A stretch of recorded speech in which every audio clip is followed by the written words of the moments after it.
Good afternoon, everyone. I want to call the December 15th, 2022 Rate Review Board for RWRA to order. I'm going to lead us in a prayer, and Mayor, would you lead us in the pledge after that? Sure.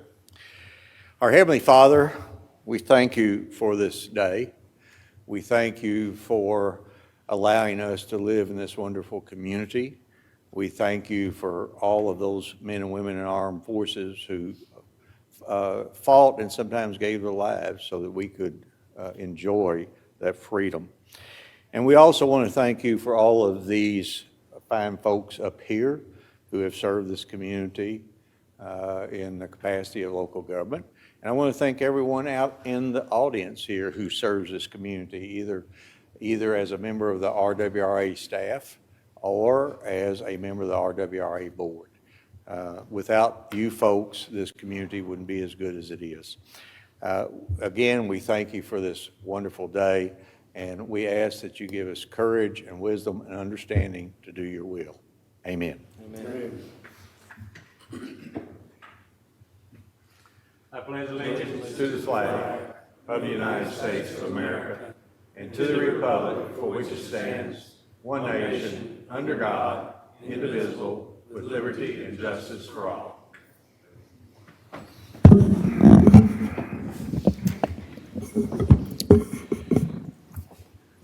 Thank you. The first order of business is, Kelly, are you going to establish a quorum for us? I am. Judge Mattingly. Present. Commissioner Charlie Caslin. Present. Commissioner Wathen. Present. Commissioner Koger. Present. Mayor Watson. Here. Commissioner Maglinger. Here. Commissioner Mark Caslin. Here. Commissioner Bob Glenn. Here. Commissioner Jeff Sanford. Here. We have a quorum. Thank you, Kelly. Once again, I want to welcome everyone out here and anyone that might be watching at home. When we have a RWRA rate review board, we typically alternate between the city and the county. The last board meeting that we had was at City Hall. That's why we're in fiscal court today. Joe, are you ready? Yes, sir. The first item on the agenda is to consider for approval the minutes of October 21st, 2021 Rate Review Board's meeting. Motion to approve. I have a motion and I have a second. Are there any additions, deletions, or corrections to the minutes? Hearing none, all in favor signify by saying aye. Aye. Opposed? Motion carries. The second item on the agenda, or actually the fourth item on the agenda, is a presentation by RWRA on its resolution proposing wastewater rate rentals, charges, and policies pursuant to KRS Chapter 76 for the Facilities Compliance Plan. Joe Shepherd's the director of RWRA. You're on. Thank you, sir. Thank y'all for coming here today and listening to us and considering our proposals. I want to do a quick introduction today. Try to hit everybody up here. From our board, Tim Allen, our board chair, is present today. Ed Cecil, our board secretary, is here. John Cummins is here. And Charlie Kamoff, our board attorney, is present. From our staff, right now we have Kelly Pfeiffer, who's our board clerk, and the Rate Review Board clerk also. Holly Castle's behind me, the Director of Environmental Compliance. Dwayne Dukes, Director of Finance and Administration. Victor Cernius, Director of Operations. Garrett Gordon, Director of Engineering. Matt Webb, he's over here, is our GIS coordinator. He's the one in the Tennessee shirt. Preston Adkins, our process treatment manager, is here. We've also brought with us, in case you have questions, from Strand Engineering, we've got Mark Sneeve and Travis Maupin. From Commonwealth Engineering, we've got Toby Church, Kristen Kako, and Charlie Deal. And we brought our bond consultant, in case you have questions about that, Stan Kramer. So that's Joe, the team that we got before you. Too many engineers in one room. What, we went into the meeting 4 minutes? Yep. Thank you, folks, for being here today. Okay. I'm having trouble with the mouse, so it's going to be kind of a slow going here. But if you look at your screens, we're going to divide this up into two presentations tonight. First, we're going to talk about the facilities compliance rates, the proposed rates that you've got before you tonight. Those are the rates that are going to go to pay for the plant upgrades that we're proposing to do. After that, we're going to talk about the general fund rates. Okay, now, the presentation I'm going to give to you right now, the first part of it's the same presentation I gave to this same board a year or 2 years ago, December of 2020. So I'm going to speed through it pretty fast because every one of you all have seen it. And, be cognizant of your time. I'm going to go through it pretty fast. If I speed through something and you want me to slow down or stop, go ahead and ask questions. Okay, a history lesson here. Max Road's plant was constructed back in '55, is upgraded in 2000. David Hall's was constructed in 1985. Both plants underwent conversion to UV disinfection about 3 years ago, but in going through the UV conversion, we did not increase the capacity of the plants or we did not replace any of the aging infrastructure. We just changed how we disinfected. And both the flow and the loadings to both plants have increased significantly since 2000 and in '85. So since we are operating over capacity and due to the aging infrastructure at both plants, in 2018, we started the master plan. We started talking about it in '17, but we started it in 2018. Now, these are some charts that you have seen before. This is for the Max Roads plant. And what you have up here is three things. Now, we look at a lot of different components when we test our effluent that we send to the Ohio River. But here's three of them we're going to talk about tonight. This top chart's influent flow. That's basically just how many gallons of water are we putting through the plant. The bottom two are two of our components we look at, two of our more important ones. It's BOD and TSS. When you look at these horizontal lines, the top line is the design capacity of the plant. The red line is 90% of the design capacity of the plant. Basically, regulations require that any time loading goes above that 90% line, we have to do something to address it. As you can see here at Max Roads, we have several instances where flow is exceeding the 90% and the design capacity. On the bottom left, the BOD, it's very frequent on both BOD and TSS that we exceed not only design capacity, the 90%, but also design capacity. David Hall's, the flow, as you can see on the top chart, is not near as much of a problem as at Max Roads, but you can see both BOD and TSS, again, at David Hall's, frequently exceed the design capacity of the plant. What that results in is notices of violations. What you see up here are NOVs received from both DHP, or from Division of Water for both DHP and for Max Roads. We've got numerous ones of them that have started coming in basically about the time we were halfway through our master plan. This resulted in 2020 getting an agreed order for the David Hall's and 21 for the Max Roads plant. So we've ended up with 2 agreed orders requiring us to do something with the plants. Both of the agreed orders, since we were halfway through our master plan, both of the agreed orders mentioned our master plan and are requiring us to do something with the plants. If you start looking at some of the NOVs and you see a big gap of why we don't have many NOVs recently, we went ahead and dialed our plants back to 20 MGD. So we need to be at about 36 MGD, but the reason there's not as many NOVs, we have dialed them back to 20 MGD. Now, those of you that have been around with our long-term control plan, I don't know if you remember the number, but we're required to have 36 MGD. But because of the condition and because of the loadings that we're getting and the overload at the plant, we have now dialed them back to 20. So we have until 2026 to get back up to 36 MGD, or we're going to be out of compliance with not only this, but out of compliance with the long-term control plan.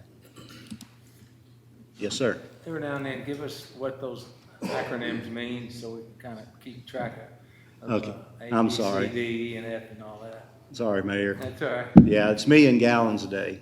Okay. So it's like 36 million gallons a day, and we've dialed it down to 20 million gallons a day. Thank you. Some of the aging infrastructure, our plants run 24/7, 365. Joe, if I can Yes, sir.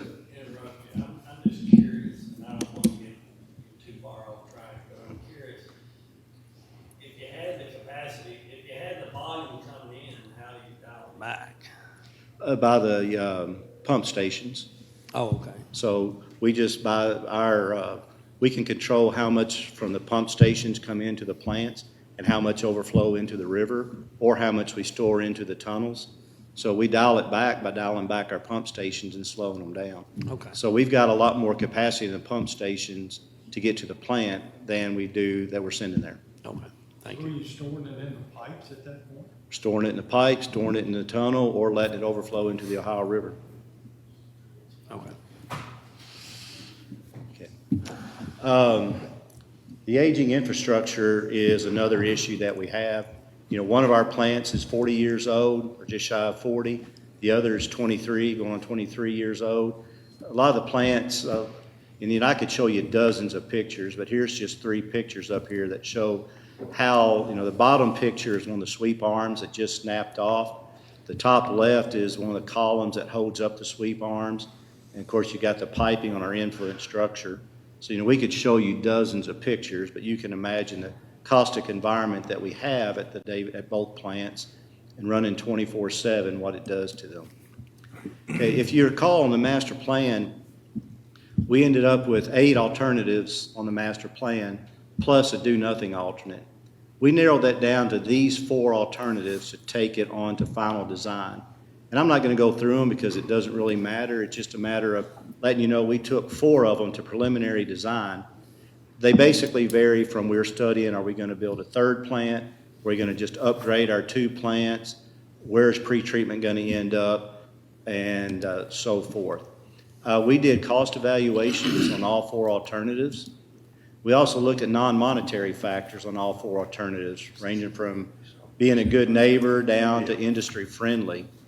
And based on the non-monetary factors and the cost estimates, we ended up with recommending alternative number 3, which is basically upgrading the 2 plants, but not building a 3rd plant.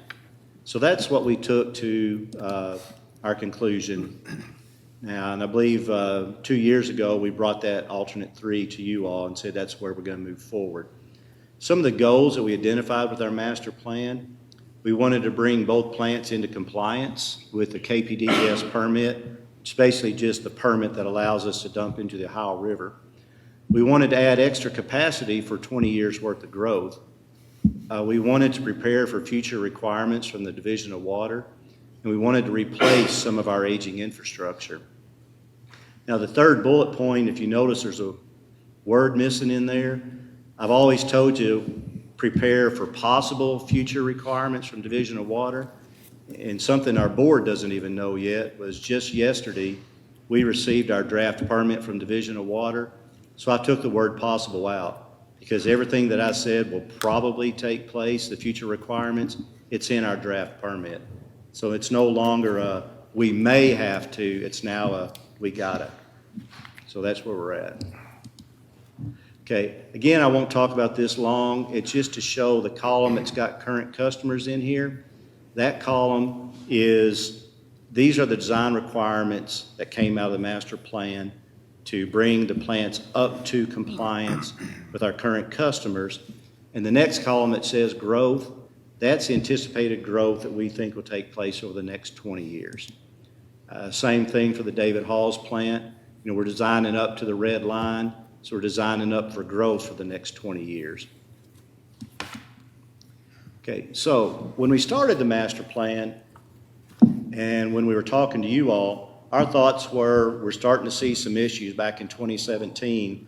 We're starting to see issues with the plants. We thought we were going to do the master plan and then we're going to get it done, have an idea of what to do, and then set it on the shelf. But while we were doing the master plan, we started getting a lot of notices of violations. We started seeing problems with the plants.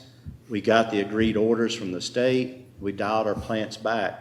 So it became real evident that it wasn't going to be, let's look at our master plan and set it on a shelf and do something the next 5 to 10 years. It became evident that we had to go straight from the master plan into final design. So we met with you all in December of 2020. January of 21, we advertised for design engineers. We've hired Strand and Associates to complete the design at David Hall's, and we hired Commonwealth engineers to do the design at Max Roads. So a year and a half later, we went out to bid. Max Road's bid, we opened about 2 months ago, October 20th. Bowen Engineering is the apparent low bidder. They had a base bid, and if the mouse would work, there we go. We had a base bid of $33 million. We had 11 adults, and we're proposing to accept 5 of the 11, which brings us down to base bid plus accepted adults down here at the bottom of about $35.6 million. David Hall's, likewise, we opened a week later on October 27th. Dugan and Myers is the apparent low bidder. Their base bid was $20 million. We've got 5 adults that we're going to accept all 5, or proposing to. Brings us to just shy of about $23 million for the David Hall's plant. So summary of what the expenses are going to be to upgrade the plants. Max Roads, a total bid, as I just said, was about $35 million. We went ahead and started working on some purchases of some equipment. You know, with all the lead time that we have and how long it takes to get equipment in, there's certain critical equipment that we felt we wanted to go ahead and get in the chain, the supply chain with them. So we went ahead and did some pre-purchasing of equipment for $636,000. Engineering is about $1.8 million. So all in, the Max Road project's about $38 million. David Hall's, likewise, the same group of numbers, came up to be $24.4 million. Looking at a $6 million contingency for the construction, all in, we're looking at $68,447,000. So how do we pay for it? You know, we can't absorb that type of project into our current structure. So we've developed the facility compliance plan rate. It's a new fund that we've created. The money that's being generated by this proposed rate increase will go into that fund. It's not going to be intermingled with the other funds. If you notice the first bullet there, what you're going to be voting on in a few minutes has got a sunset clause built into it. So as soon as the bond issue is expired, then that facilities compliance plan rate or fund goes away, and all of these rates go away. But that is actually built into what you're going to be voting on. Yes, sir. Are you calling that a restricted fund between the two? You said you're not going to commingle them. Is it actually a restricted fund just for the project? It's just for the project is restricted, the best way to call it. I mean, just to kind of clarify, Yeah. it's nice to. Yes, sir. The money generated for that, out of that revenue will stay in that fund to pay expenses and the bond expenses only. Yeah. It won't go towards anything else in our general fund. So there'll be no commingling of funds. So we'll be restricted to that fund alone. So you're calling it a restricted fund? Correct. Okay, good. That's what I was hoping you were doing. Wasn't sure the definition of restricted, so yeah. Be around government long enough, you Yeah. need. Yeah, so it's a restricted fund. No commingling. We won't be paying for anything else out of that fund. So the rates that we're proposing, our base is the 1-inch meter, which is most of your residential meters. We're looking at $9.98 a month, which corresponds on down to up to $2,155 for your 6-inch meters, which is your larger industries. Likewise, we've got a lot of transported waste coming into the plants that don't have meters. So we are proposing a increase on the transported waste. Domestic waste is $3.28 per 100 gallon, all the way down to at the bottom leachate, which is $1.80 per 100 gallon. We did advertise these rates for 30 days as required, and after the 30 days, we received no comments from the general public. On December the 9th, our board went ahead and approved these rates. So now tonight, we're here to request that you approve the rates as presented. Joe, before we go on, I'm assuming that's the end of your presentation. The first one. Okay, so it's hard for me to see up and down, so whenever you have a question, just raise your hand, Joe, if you would recognize that person, and then we'll kind of do that. So Bob Glenn had the first question. Yes, sir, Commissioner Miller. So the question, two quick questions I've got is, you know, is there any possibility of getting federal help to pay for this since it's infrastructure, like Build Back Better? Okay. We actually, early on in the master plan, when we started realizing that we're going to have to go straight into this, we hired a consultant that does nothing but go around trying to get various grants, worked for about 18 months with that consultant. At the same time, we worked with GRAD. So we had two different organizations, GRAD and this consultant that did nothing but going around. We applied for numerous different grants, BRIC grants. Dwayne could probably give a better summary of which ones that we've applied for. Seems like, not seemed, every one we applied for was just outside of what it would take to get the grant. We did receive ARPA money, basically some ARPA money from both the city and the county, which we appreciate and is getting applied to this. But as far as the grants, after 18 months, we struck out on every single one. Yes, sir. Joe, Thank you. you mentioned that you had metered and non-metered flow coming in, and you were charging X amount per 100 gallons. How do you know they're sending in 100 gallons if they don't have meters? Okay, we got our hauled waste. They're the only ones that's coming in that's not metered, and it is being metered as it's being dumped at our plants. It's coming in on trucks, and either we have a manifest, you know, a lot of them, most of them have manifest, and we can tell exactly how many gallons are in it, or we have meters that they go through when they dump itself. But we're able to tell how many gallons is on every truck, and the manifest will tell us what's in the truck. And if you have more questions than that, I can bring Holly up. Okay, that's good. Thank you. Any other questions? Commissioner Yes, Watson. George. Bear with me as I try to explain this. Going back to when you said you were storing, by slowing down your pumps, you're storing in the pipes. If you're doing that, wouldn't that, the first part of my question is, are you going to stop doing that? And the reason for that is, the second part of my question is, if you're doing that, wouldn't that cause, if your pipes are already full before it starts flooding with hard rain, if your pipes are already full, wouldn't that cause more flooding for areas that are used combined sewer? If the Yeah. pipes are already full before the rain starts? Yeah, to answer your first question, we will stop it, but we can't stop it until these upgrades are done. At this point, we still have to keep it dialed back to 20 MGD, the million gallons per day. But we can't stop that practice until we do some upgrades to the plant. But you will stop? But yes, as soon as that's done, these plant upgrades will get us up to 42 million gallons a day. So we're gonna go from the 36, we dialed back to 20. With these, we can get up to about 42 million gallons a day. So And what do yet- you do, when there's a big rain, because it shows on those charts that you're going over capacity in the plants, and you said it was because of when it's raining, right? Yeah, what we would do, we'll store it in the tunnels as much as we can in the tunnels. But before we start flooding houses or flooding basements, we'll let it overflow into the Ohio River. And yes, will it cause flooding? Yes, it can. And that's, again, why we need to do this project. Okay, because it seems like you'd be starting behind if your pipes are full when it starts raining. And we monitor it. We monitor the weather conditions. We monitor what's the forecast. And, you know, we do a lot of monitoring on everything. We have a SCADA system that allows us to control all 58 of our pump stations.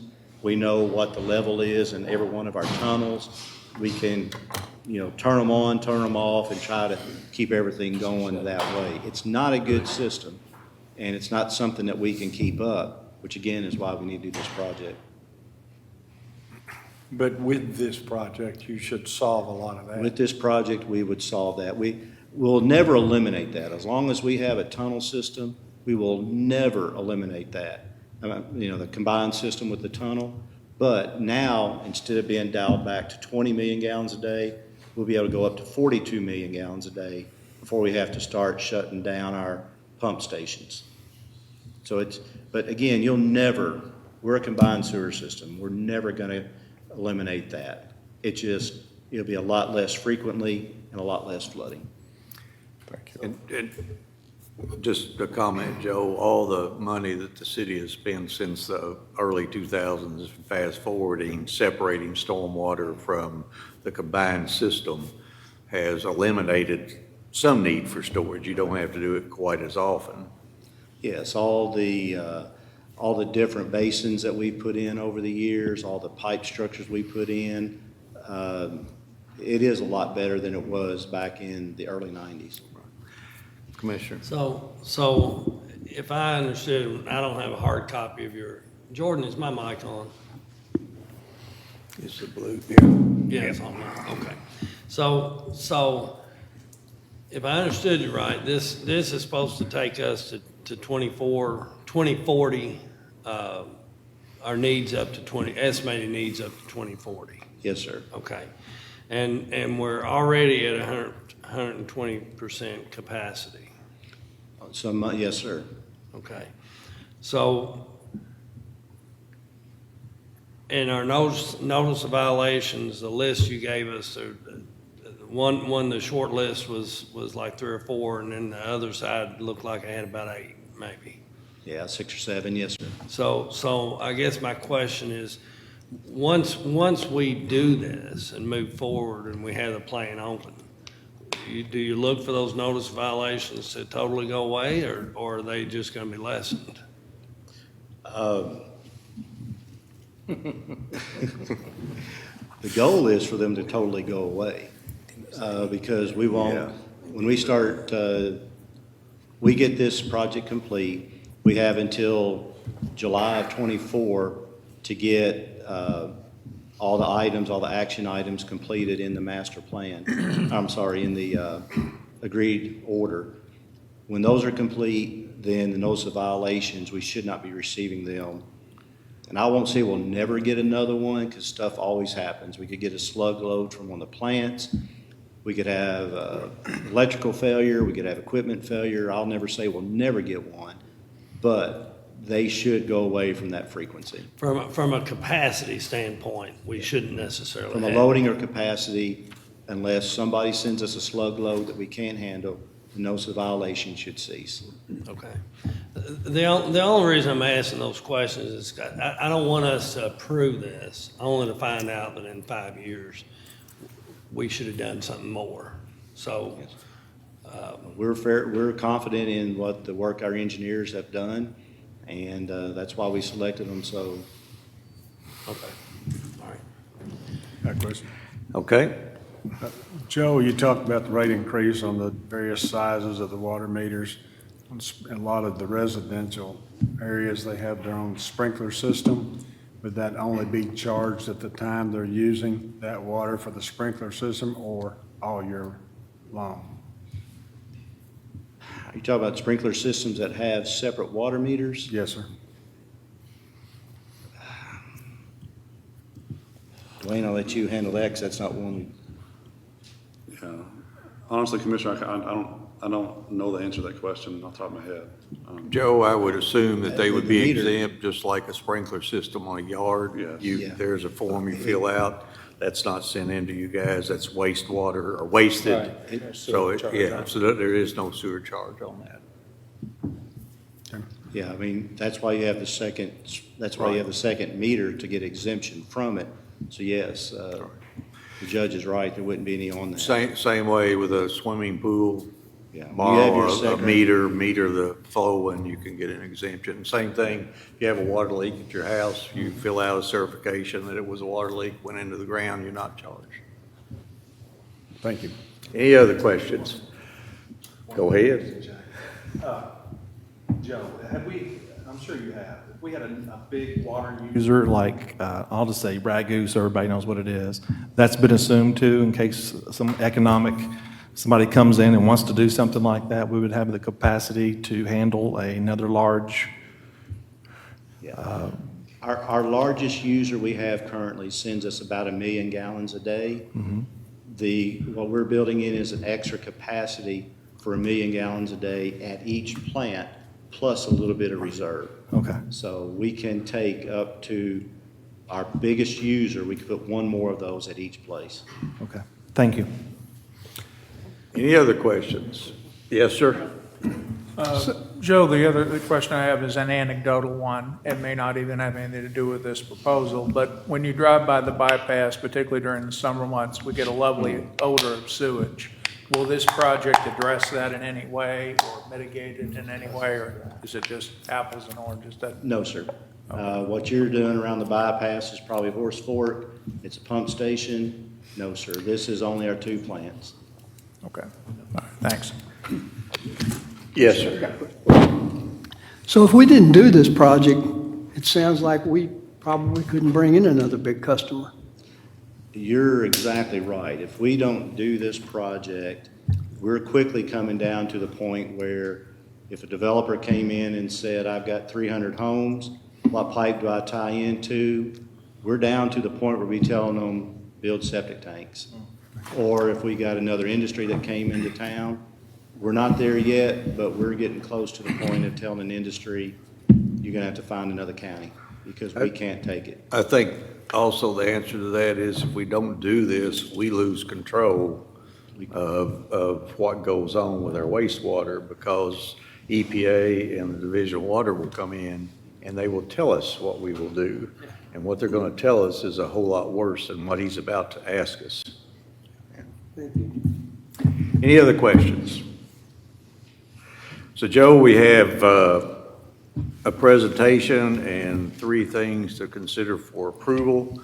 I'm assuming the first presentation was for item number 5, which is to consider for approval RWRA's resolution proposing wastewater rates, rentals, charges, and policies pursuant to KRS 76 for the facilities compliance plan. You presented pretty well. What I'm going to entertain would be a motion for approval in a second, and then we'll open that up for any other question or comment. I'll make a motion to approve this. Second. We have a motion, we have a second. Are there any questions, any comments, anything that you would like to add, Joe? No, sir. Gentlemen, going once, going twice. If there are no other questions or comments, all those who approve this proposal signify by saying aye. Aye. Opposed? Motion carries. Next item, Joe, is number 6, which is presentation by RWRA on its resolution proposing wastewater rates, rentals, charges, and policies pursuant to KRS Chapter 76 for the RWRA General Fund. Okay. And Joe, let me just say something real quick. Yes, sir. I forgot to begin with, we can only vote these up or down. There is no change, no amendment. It's yes or no only. Okay. Motion approved. Oh, well, let's hear the presentation first. Oh, I'm sorry. I like that. Yeah, I know. Keep it short. Yeah, thanks, Mike. Okay. Right now, the current structure that we have is in pretty good shape. You know, we've been very responsible with our money up to this point. I think we can prove that by saying 6 years ago, I sat before you all and I said that on July 1st of 22, we was going to have another rate increase, and we didn't. We were able to manage with the funds that we had. July 1st of 23, I'm going to tell you tonight, we do not need a rate increase on July of 23. So while 6 years ago I told you we'd have to have 2 more rate increases, you know, tonight I'm telling you we're going to go 2 years without those rate increases. But to move forward past that, we do have to have some rate increases. So what we're showing you before, well, some of the reasons for the rate increases, same thing we've said, our aging infrastructure. You know, we got pipes in the ground that were put in the ground in the 1800s. Our tunnel system that we have, in a couple of years, they're going to be 100 years old. So we're maintaining some pretty old structures out in the ground. We're like anybody else. The CPI out there is anywhere from 7% to 9%. That affects everything we do, whether we're buying chemicals or concrete, salaries for our employees, everything that we do is affected by the CPI. Okay, so here's some bar charts that show what's going to happen if we have no rate increases. See if I can get my mouse to work here. Okay, from this point to the right, each one of these groups is a fund. Like the operating fund is this bar chart, replacement fund is this bar chart. From this point right, environmental fund, on to the right, we're not talking about those tonight. Every one of those have their own funding source. They're in good shape. So we're not even going to discuss them unless you have questions. Everything I've got tonight only pertains to these two on the left. The first one is the operating fund, the next one's replacement. Okay, right now, the current year that we're in is this green bar. That's the that's the current fiscal year that we're in. The bar to the right of it, that red bar, that's next fiscal year, starting July of 23. That's what we're going to call year one. So you can tell the black horizontal line that's up there, that's the recommended minimum working capital balance. We always want to keep our capital balance above that black line if we can. You can see year one, which begins July of 23, is in pretty good shape. Year two falls below our minimum balance. Years 3, 4, and 5 are all in the red. So without any future action, you can see that in 2 years, we're in the red. So what we're recommending to do on our customer service charge is currently $18.45. Can we shoot that phone? I believe I'd like to try it. I pushed every button on it. Sorry about that. No problem. The next one's throwing it, I think. Exactly, yeah. I was gonna take it out for you. George, can you hand that down? I've Okay, got Joe, I'm kids. sorry. I'm used to that all the time. I hear just you. work right through it. Somebody's already complaining about the rate increase. First call, Mike. What we're proposing to do is on the 1845, have, on a customer service charge, we'll have no rate increase July of 23. We're looking at doing, starting in 24, we're looking at doing a $4 per month rate increase in 24, $3 in 25, $3 in 26, and $2 in 27. What that results in, right now we're paying $18.45. Starting July 1 of 24, that's going up to $22.45. Same as before, you get down to 6-inch meter, that corresponds to an $808.20 rate increase for some of your larger industries. The wastewater user charge, which is based on the gallons that is used, currently we're at $4.39 per 1,000 gallons. We're proposing no increase in July of 23. However, July of 24, we're looking at a 30-cent per 1,000 gallon increase, 20 cents in 25, and 10 cents in 26 and 27. And as I said before, all the other fees are in good shape. They're going to stay unchanged. So that's in the presentation that you'll see, or that's in the resolution that you're going to vote on, is all the others are going to remain unchanged. So what's that look like? If you look at that top box up there, I get the mouse to work, but anyway, the second column says customer service charge. It's going to go from $18.45 per month. July of 23, it remains unchanged, and then from 24 down to 27 will be the increases.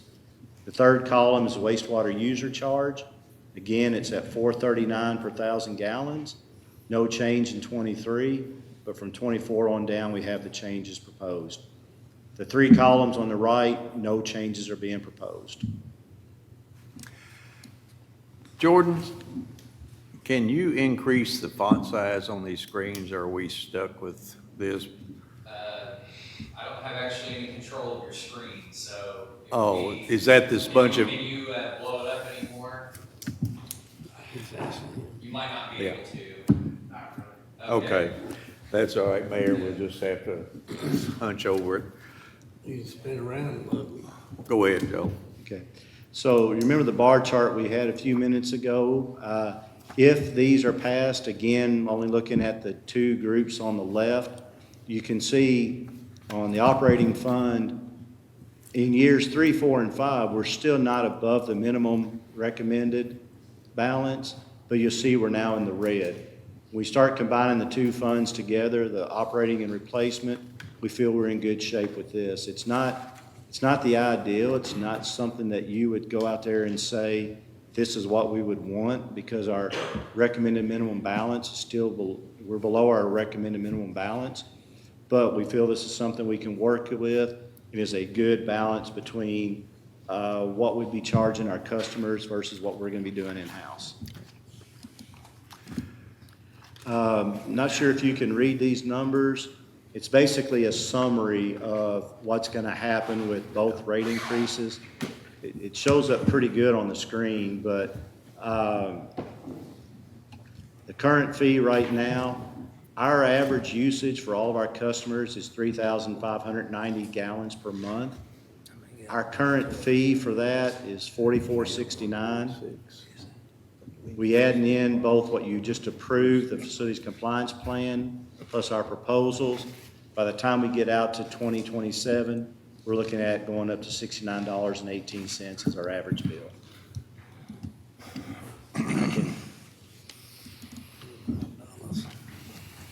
So we've got one policy change. This is pretty simple that I want to go through real quick, and then we'll stop for questions. This is more of a policy than a rate, but you all still control this policy. We want to revise how we're doing our surcharges. So to let you all know what a surcharge is, as industries, when they send any flow to us, every bit of flow that they send is tested based on the strength of their waste. If we test them once a month or once a quarter, they're based on the strength of the waste they send to us is what they get charged. So we got several parameters in here, and I'll explain that in just a minute. We got several parameters in here like BOD, suspended solids, fats, oil, and grease. We have certain parameters for each one of those. And let's just say, for example, BOD's parameter is 265. If what the industry send to us is less than 265, there is no surcharge. It's basically they get billed for the gallons that they send us. However, if the strength of their waste increases to above what these parameters are, at that point, that's what's starting to cause harm to our plants. It's costing us more to treat them. So we're currently have a surcharge rate down here to where if the strength of their waste is higher than the parameters that we have here, then we start putting a surcharge on all of their gallons above that. So it ends up basically the stronger the waste that the industry sends us, the more that we bill them. And the whole purpose of this is basically just recoup our cost. It's not a money-making or revenue-generating for regional water, it's recouping our cost. And this is fairly consistent with how everybody does this throughout the state and throughout the country. So the one change we want to make is there's another animal out there called COD, where the BOD, that's basically the oxygen required to break down organic materials. COD is oxygen required to break down organic and inorganic. COD harms our plants and costs a whole lot more than BOD does. So what we would like to do is start charging industries that start sending us high COD. Now, typically, this is not common, but COD is typically an oops. It's where an industry has a cleaning crew that comes in at night, and after they clean a pot or clean something, they dump it down the wrong drain by accident. Or after cleaning something, they turn the wrong valve on, it goes out the wrong pipe. So a high COD is not something that typically comes to us. If it does, somebody made a mistake. Well, right now, we're not charging any industries for these oops. There's nothing out there to charge them, nothing to police them, so they don't have a high incentive to watch after their cleaning crews or watch after the maintenance people. What we want to do is create the bottom bullet there, COD to BOD ratio. What that ratio will do is if you stay below a certain COD to BOD ratio, All of our surcharges stay exactly the same as they've always been. But if you start having these situations where you're dumping down the wrong pipe, we want to be able to have an incentive to incentivize industries to police themselves. So what we're proposing is on the second bullet there, a COD to BOD ratio of 2.25. You stay below that point, which most industries should be able to, nothing changes. You go above it, we start charging an escalating surcharge.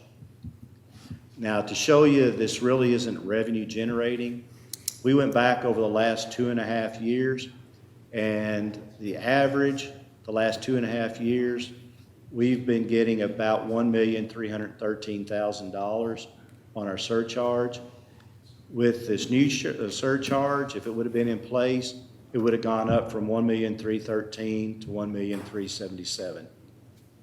So you're only looking at $64,000. So this shows you right here, this is not a revenue generating. Most industries, if they stay in compliance and if they watch their cleaning crews, you're not talking about a large issue here. This only happens 5% of the time. Now, the reason we want to do it, if you say, yes, sir, go ahead. Excuse me, Joe, but as low as that number is, that 63,000 difference, do you think that's really enough of a sting to make them police themselves? Okay, yeah, that's actually what I was getting ready to say. The 64,000, it's not a big deal, but the potential is there to be a big deal. You know, so far, they just barely been over. It hasn't been a big deal, or if they're over by a lot, it's small gallons. So it's not a large deal as we speak, but the potential is there to be a really big deal. So what we want to do is nip it in the bud before it becomes a big deal, as it's slowly starting to creep up. So yes, it's not a big deal now. That's not much incentive. If it stays like this, it's not a problem. But if all of a sudden somebody sends us a massive amount of COD, it could kill the plant. So that's what we're trying to do, is just have a hammer over their head to where it keeps them over their maintenance crews better. I just think that looks like a small number. It is, and that's why we've met with every single industry out there, and all of them have shaken their heads saying, yeah, this looks like a good plan, because they know if they do everything correctly, it's not a big deal. This is, again, most of the time it's your cleaning crews. Commissioner Glenn?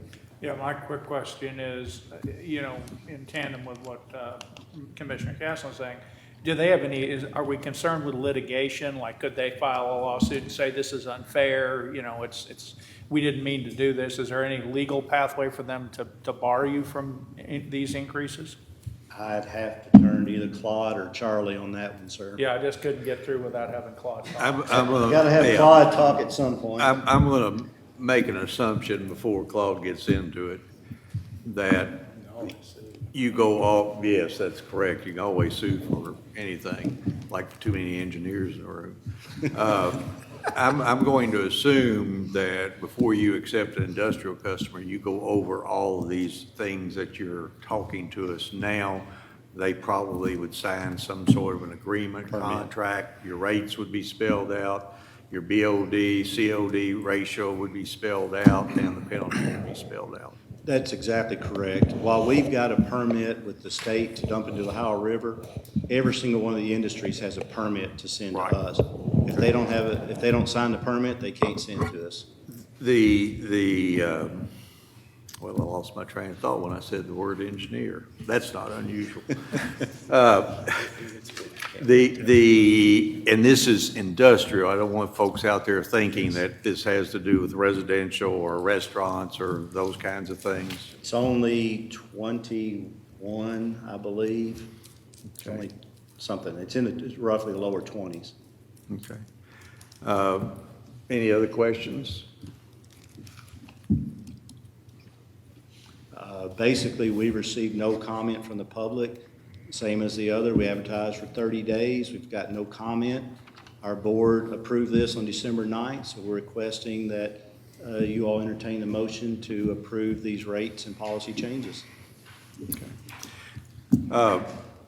Before we go there, go back, average customer right now is $44.69, I think. And everything that you're proposing is gonna take that to 67, 60? 69 by 69. year 2027. Yeah, okay, and a portion of that increase is for the plant renovation, No, $9.98, so $10 of that. and the is other plant portion, renovations. and the plant renovations will come off or sunset when the bond is paid off. Exactly right, yes, sir. Okay. And what's your estimated time on the bond? It's a 20-year bond. Now, if we get growth and get a large industry come in or more growth come in, the more growth we have, the sooner we'll pay that off.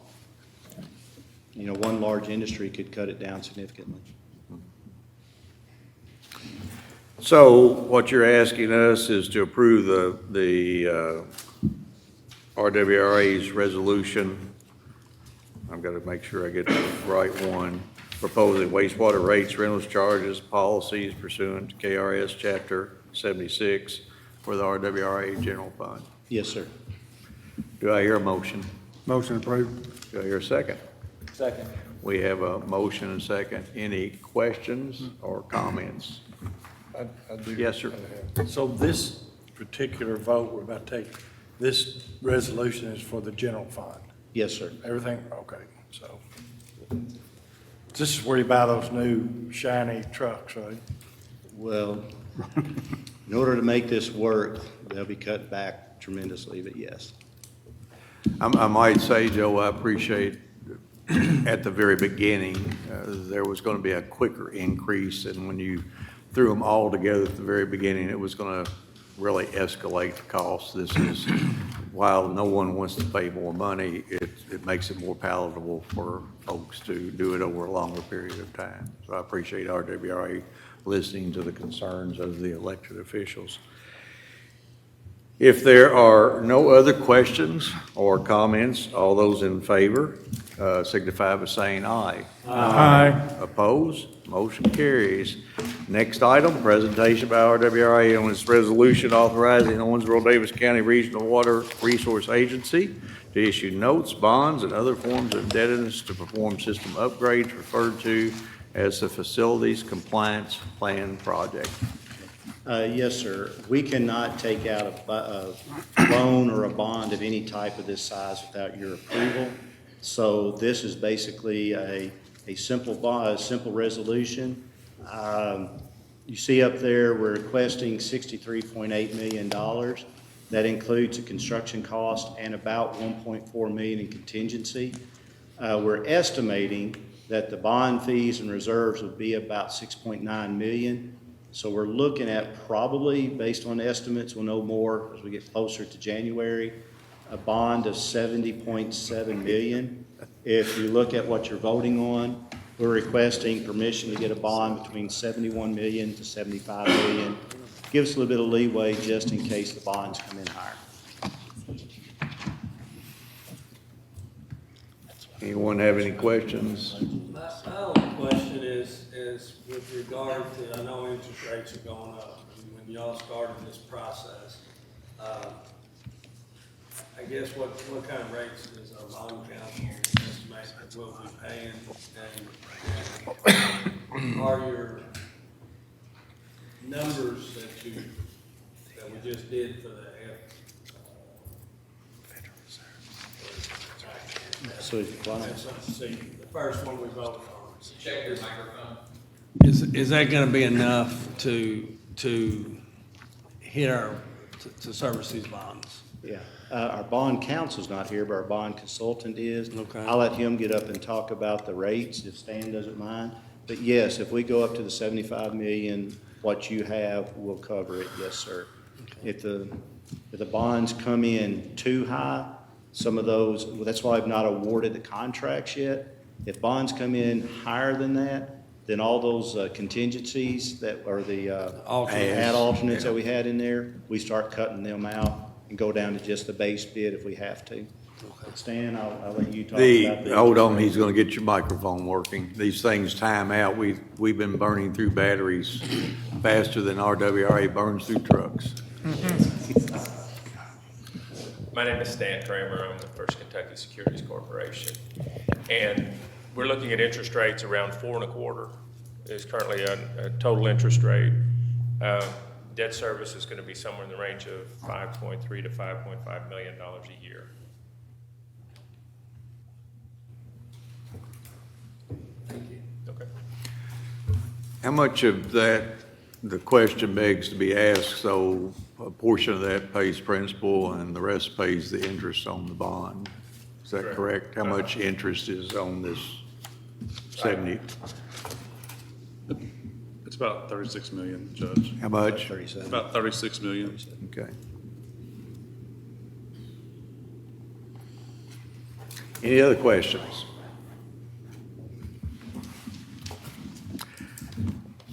So you've heard the presentation. Do I have a motion to approve the resolution authorizing the Owensboro Daviess County Regional Water Resource Agency to issue notes, bonds, and other forms of indebtedness to perform system upgrades referred to as the Facilities Compliance Plan Project? Motion. I have a motion. Second. I have a motion and a second. Any other questions and/or comments? So Joe, this resolution is strictly for this project, right? That's strictly It doesn't give for- you- Yes. Okay. The only thing it is for the bonds for these plant upgrades, nothing else. Any other questions or comments? There being none, all in favor signify by saying aye. Aye. Opposed? Motion carries. Next item is any new business to be brought before this board. Yeah, real quick, and this is real simple. You know, this is, RWRA really appreciates everything that you all are doing. You know, I know Commissioner Sanford and Commissioner Coger, Commissioner Wathen, you know, we've worked with you all for a lot of years. We do appreciate it, and, you know, Commissioner Sanford and I worked back when I was city engineer. I appreciate the time. I know you all are going off. So I really, all of RWRA really appreciates what you three have done. So thank you. Moving on, I know Judge, I know that there's a lot that you and I've worked on the last 30 years. I mean, everything from personally from working on my dad's house together 35 years ago to city engineer, city commissioner, and now this. I really appreciate it. So we do have a token of appreciation for you. And remember, I waded into a crowd and saved you from Yes, you death did, and out there destruction. on, what was that street? No, it's not Cedar Hills. This was the, It was over, yeah, I can't, I never remember that. Make up some. Yeah.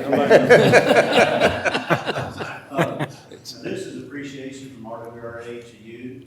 Brasher was supposed to be here to help me present it, but apparently he chickened out. Everybody knows how much you love engineers. Oh, Lord. I are one.